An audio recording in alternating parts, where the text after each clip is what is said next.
If these campus protesters look like these street rioters, there's a good reason. College campuses were the ideological breeding ground for this violence, teaching students to hate America and demand revolution.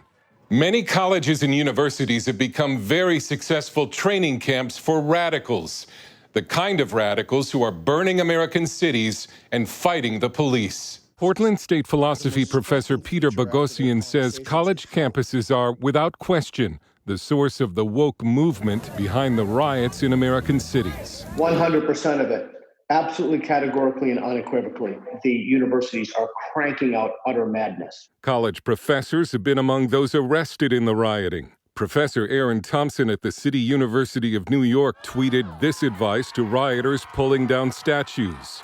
Use chain instead of rope, and it'll go faster. I've actually been there in the midst of many of these protest riots. I've seen it up close and personal, and many of the rioters are indistinguishable from the people you see on campus. Cabot Phillips is editor-in-chief at Campus Reform. Because there have been so few consequences when they do go out onto these campuses and riot and protest, they've been able to test out what works. They've been able to see how they can create the most destruction, get the most outrage, and then carry that out into cities around the country. The radical movement that used to be confined to some academic departments now dominates whole campuses. Cal Riverside professor Reza Aslan says all Trump backers are white nationalist terror supporters who must be eradicated from society. University of California, Santa Barbara religion professor Timothy Snedeker tweeted that if he had a time machine, he would go back and assassinate Jesus. It's not just the ruling ideology, it's the dominant moral orthodoxy in virtually every campus that's now spilled out into, it's everything. It's tech, it's media, it's CNN, it's completely woke.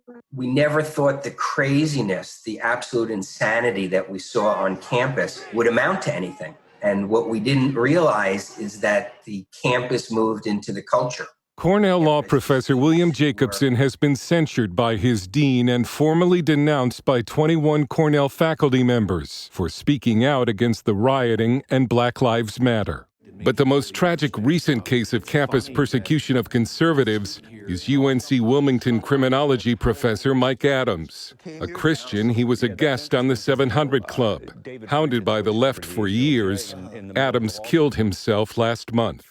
Boghossian says woke ideology on college campuses is now a civilizational threat, and he thinks it may be too late to save the university system. I used to think 3-4 years ago that if we just defunded certain departments, we could stave this off a little bit. We're well beyond that now. Now I think that the whole system it has to be bulldozed.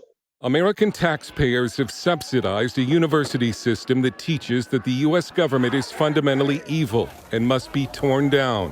And that is exactly what rioters are trying to do. Dale Hurd, CBN News.